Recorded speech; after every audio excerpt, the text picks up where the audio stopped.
वो ईडी से बचते फिर रहे हैं, लेकिन ऐसा नहीं है कि अब उन्होंने जो ईडी का सामना तो करना ही पड़ेगा उनको।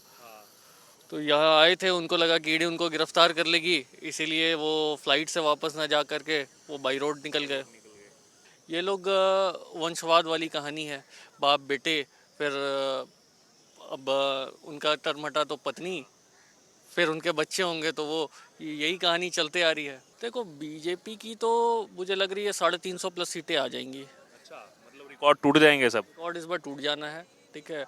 और कांग्रेस जो है, मुझे लग रहा है कि 20-25 में ना सिमट जाए। सर क्या नाम है आपका? शशांक। कहाँ के रहने वाले? झारखंड। झारखंड के रहने वाले हैं। क्या माहौल चल रहा है सर अभी झारखंड में? चुनाव आ रहा है लोकसभा का, क्या है माहौल वहाँ पे? माहौल तो बढ़िया ही है। और हमारे तो पिछले और 12 सीट आए थे बीजेपी को। इस बार भी लग रहा है लगभग वही 12 सीट के आसपास रहेगा उनका, या एक आध सीट ऊपर नीचे हो सकता है। अच्छा, ऐसा बहुत कम देखने को मिला कि मुख्यमंत्री 24-24 घंटे के लिए गायब हो जा रहे हैं। हेमंत सोरेन आए थे दिल्ली, दिल्ली में ही हम मौजूद हैं। ईडी गई और दिल्ली पुलिस गई, गायब हो गए 24 घंटे के लिए। वो ईडी से बचते फिर रहे हैं, लेकिन ऐसा नहीं है कि अब उन्होंने जो ईडी का सामना तो करना ही पड़ेगा उनको। तो यहाँ आए थे, उनको लगा कि ईडी उनको गिरफ्तार कर लेगी, इसीलिए वो फ्लाइट से वापस ना जा करके वो बाई रोड निकल गए। तो कुछ ना कुछ मतलब झोल है फिर ये भी पूरी झोल है। और ये भी अब सामने आ रहा है कि अगर जैसे ही वो जाते हैं पूरी तैयारी कर लिए कि पत्नी को उसके बाद मुख्यमंत्री बनाएंगे। बात तो वही चल रही है।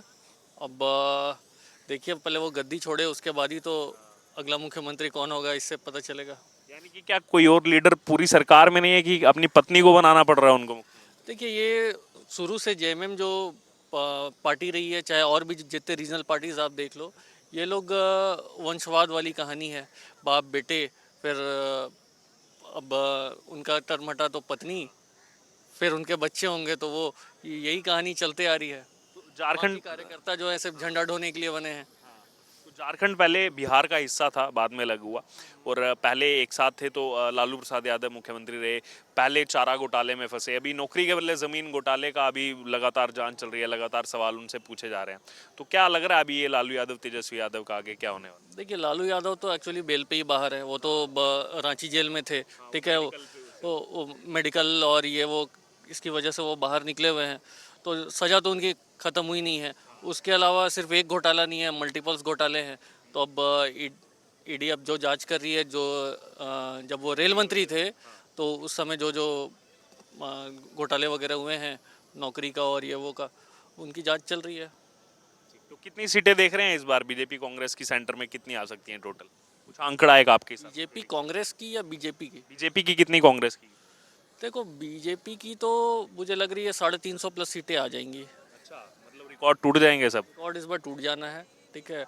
और कांग्रेस जो है, मुझे लग रहा है कि 20-25 में ना सिमट जाए। क्योंकि जो गठबंधन भी बनाया वो भी बिखर गया, नींव रखने वाले ही चले गए। देखो, गठबंधन तो बिखर गया, प्लस क्या है ना, इस बार जो माहौल है वो पूरा अयोध्या को लेकर के राम भक्ति वाला माहौल है, ठीक है।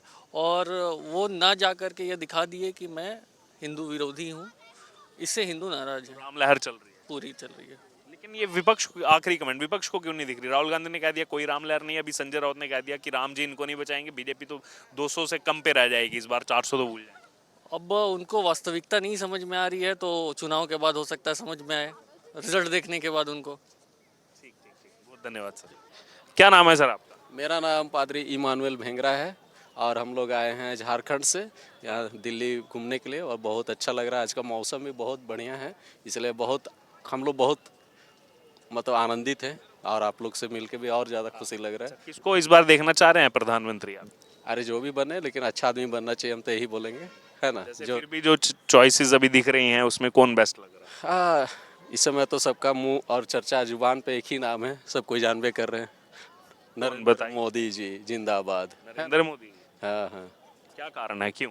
कारण कुछ नहीं, क्वालिटी क्वांटिटी थोड़ा सा अच्छा है, थोड़ा सा दबंगगिरी वाला काम करते हैं तो थोड़ा ज़्यादा डेवलप हो रहा है, यही कारण है और कुछ नहीं है। होना चाहिए थोड़ा सा, है ना, विकास के कार्य के लिए। और बहुत देखते हैं कि बहुत सारा स्टेट में बहुत सारा जगह पे वैसा नहीं हो पाता है जैसा होना चाहिए, इसलिए यही सब है। और आगे हम अच्छे फ्यूचर की कामना करते हैं। वहाँ कौन सी चर्च में आप इस समय पादरी हैं? हम लोग CNI चर्च, बहु बाजार, रांची, अच्छा, रांची। छोटा नागपुर डायसिस। अच्छा, लेकिन अभी वहाँ के मुख्यमंत्री गायब हो गए थे बहुत टाइम के लिए, अभी हेमंत सोरेन, और अभी लग रहा वो तो मेरे ही पास था, तो उससे तो हम ही तो बुलाए थे उनको। नहीं, अभी जब दिल्ली आए थे वो, तो दिल्ली के बाद 24 घंटा गायब हो गए वो। उसके बाद तो यहीं से वहीं गए हैं। कौन बोलता है, कौन बोला बताइए? कभी भी गिरफ्तारी हो सकती है, फिर पत्नी को बनाएंगे वो मुख्यमंत्री। अरे कोई तो बनेगा ना, उसमें क्या लेना, ये सब होते रहता है, कुछ नया चीज नहीं है ना।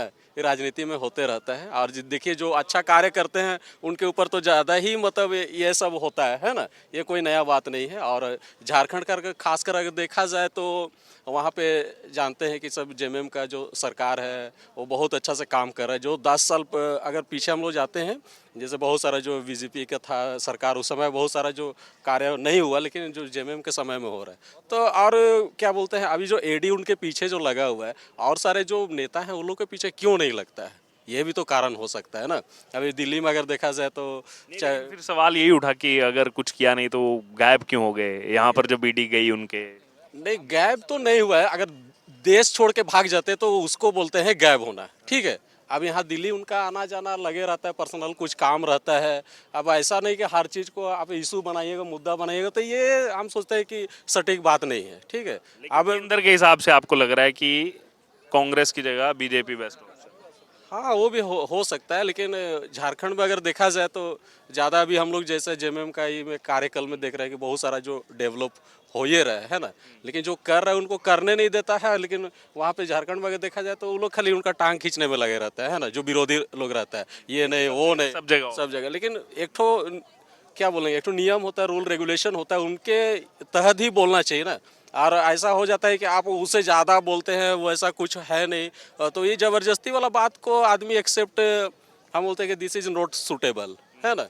जो काम कर रहा था आप उनको सपोर्ट कीजिए, उनके फेवर में बोलिए तो अच्छा रहेगा। आप वो खाली उठ पटांग खाली मौका मिल गया तो खाली बोलते रहिएगा, तो ये अच्छा बात नहीं है। और हम एक चर्च के पादरी हैं, हम लोग भी देखते हैं कि चर्च में वैसा होता है, जो जो काम नहीं करता है, कुछ करता नहीं, वो लोग खाली बुराई करने लगे। तो ये सब दिस इज नॉट गुड, अच्छा बात नहीं होना नहीं है ना। ठीक, थैंक यू। नमस्कार, प्यारा हिंदुस्तान देख रहे हैं आप, मैं हूं आपके साथ अर्जुन खजूरिया। तो 2024 का लोकसभा चुनाव बेहद नज़दीक आ चुका है। पूरे देश भर में कुछ ना कुछ तैयारी इसको लेकर के अलग अलग जो दल हैं, पॉलिटिकल पार्टीज़ हैं, उनकी तरफ से की जा रही है। इसी बीच इंडिया गेट पर हम मौजूद हैं और यहाँ पर आने वाले देश भर से जो लोग हैं उनसे हम लगातार चर्चा करते हैं, बात करते हैं कि वो किसको प्रधानमंत्री देखना चाहते हैं, क्या कारण है, जो इस समय वर्तमान परिदृश्य चल रहा है देश का, उसको लेकर उनकी क्या राय है। ये तमाम चीज़ें जो है वो उनसे हम जानते हैं। ये बात करते हैं जो लोग यहाँ पर आए हुए हैं उनका क्या कहना है, इस पर पूरे मामले पर बात करते हैं। सर, क्या नाम है आपका?